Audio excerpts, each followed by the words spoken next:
Today is a prime example of there are drawbacks to having equipment that you use, and some of those drawbacks are things don't always go as planned, and sometimes things break.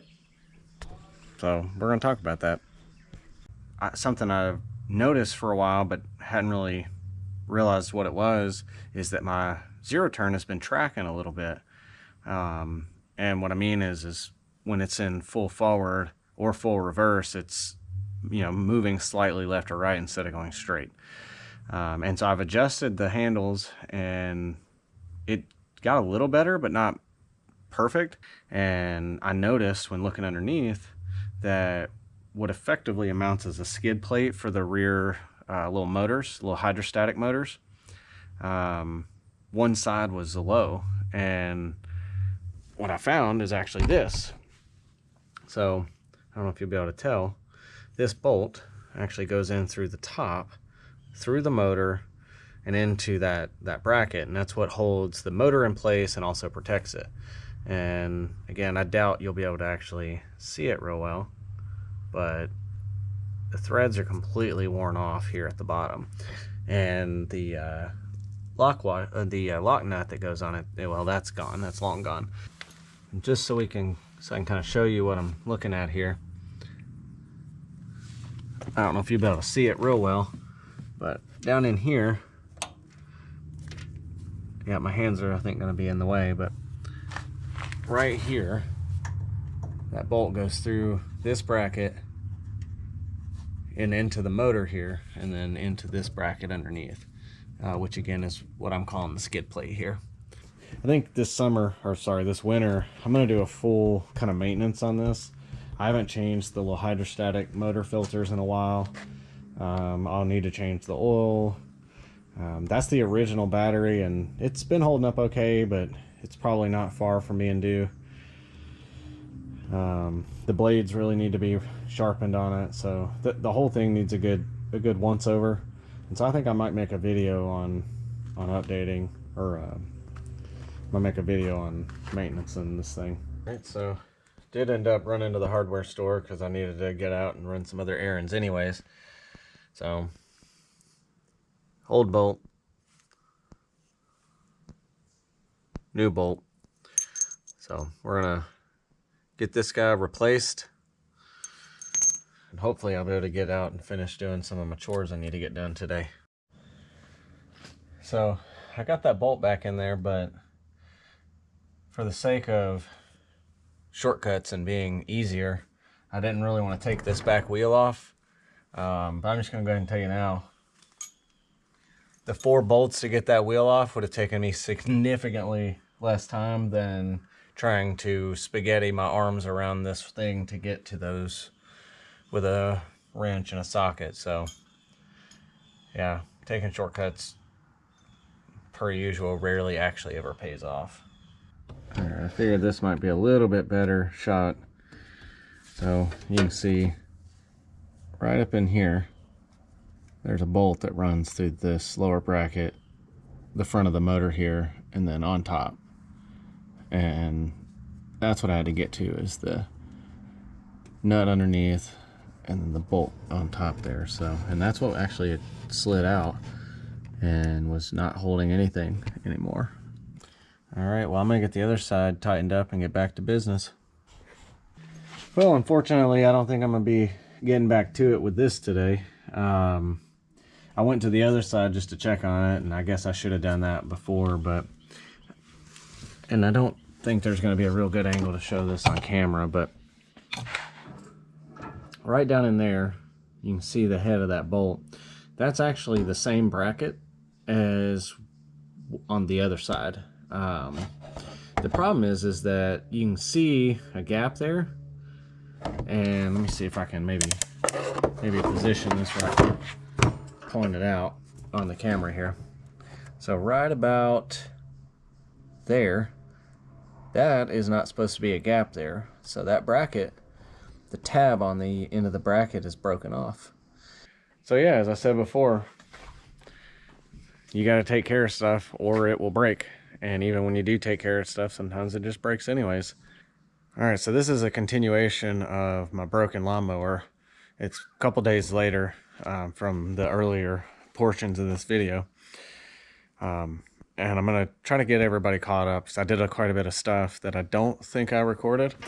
And if I did, I'll just cut it all back out. But either way, I'll show you kind of what I found. And hopefully we'll get it back out of the garage again today. There's just a couple things that I would like to be able to use it for.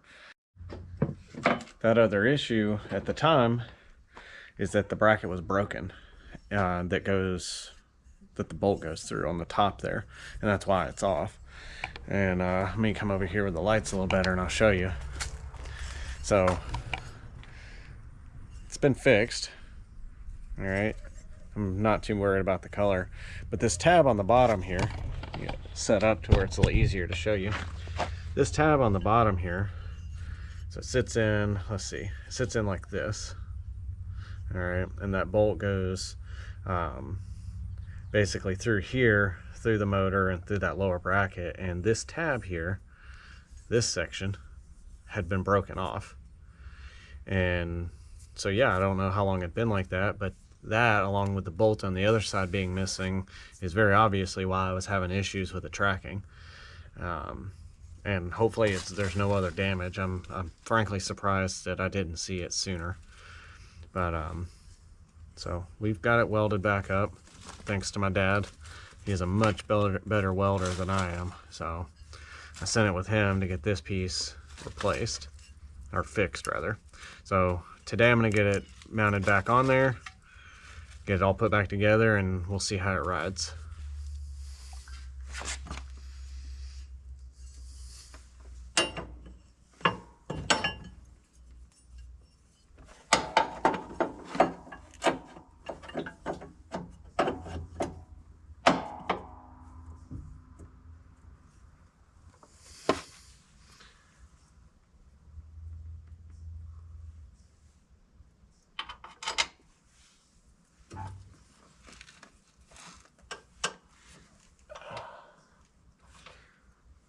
Getting to all this stuff is a pain.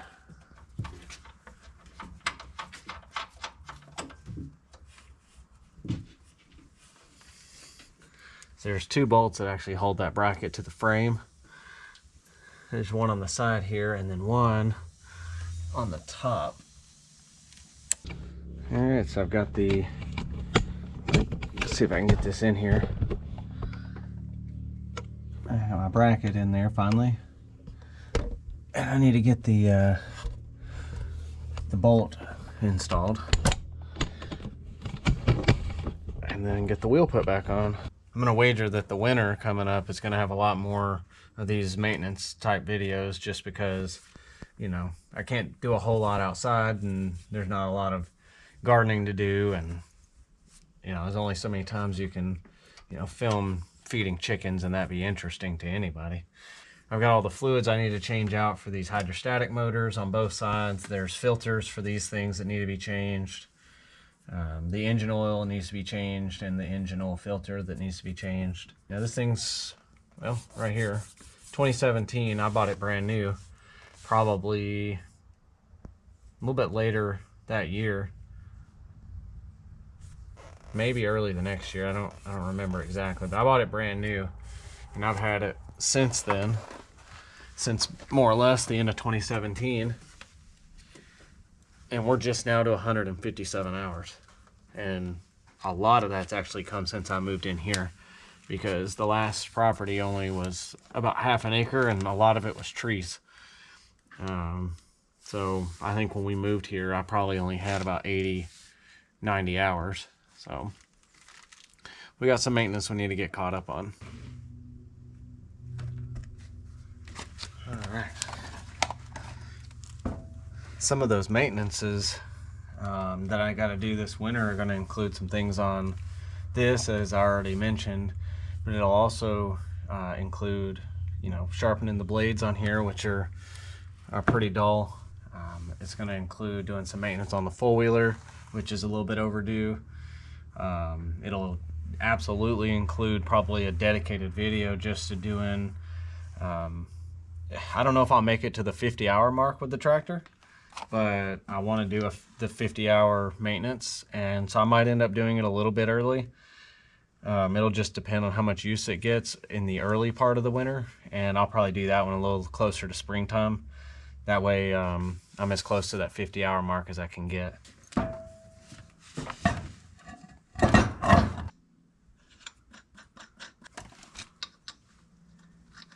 Another thing that I'll be kind of getting into this winter is preparing for whatever I'm going to do in the spring, which will include doing some ordering and purchasing for some garden stuff. Hopefully doing a little bit of construction work. It'll also include a project that I've been debating for a little bit, but that I haven't talked about much, which is potentially getting meat chickens, broilers for the spring. And so I think my dad and I are going to go in and do that, and I may inquire with some family to see if that's something they're interested in. And if it is, I'm going to figure out what it'll cost to raise them, purchase them and raise them. And then I may see if family's interested in contributing to that or not. Or at the very least, maybe coming and helping do some processing, because, well, I've never processed chicken before. I've got to learn sometime, and I've got family who has. So, when possible, I'm going to try to lean into some of that experience. Even if they're not interested in doing it, I'm going to definitely talk to them about their experiences doing it and continue studying on it throughout the winter.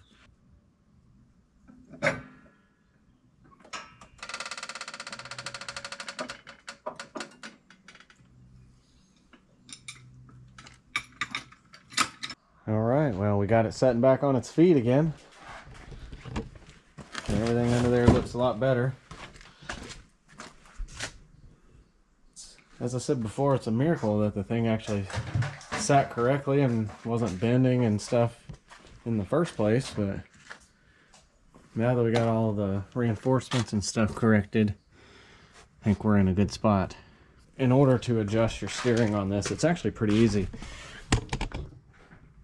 You loosen up this outer nut, and then this inner nut will free spin, and so will the one on the back here. This essentially acts just like a jam nut. So back that off, and then you can tighten the front and rear ones in order to move this forward or back, and that's actually what allows you to adjust your steering so that they move in unison. All right, so a little bit of a delay testing it, because I apparently forgot and left the key in the run position while it was sitting here for the last week. So that battery is dead as a doornail, and I gotta wait until it recharges. All right, finally got it started. Twinkle's hanging out in the back. See if he stays for the ride.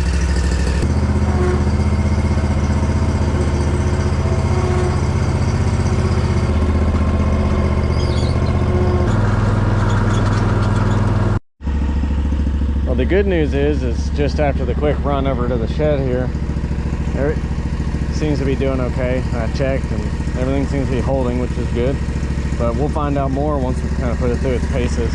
I can tell it's still tracking, and it's actually tracking worse now than it was before I fixed it. So my suspicion was true. It's, I'm gonna have to probably adjust it, but that's minor stuff. At least now I can use it again.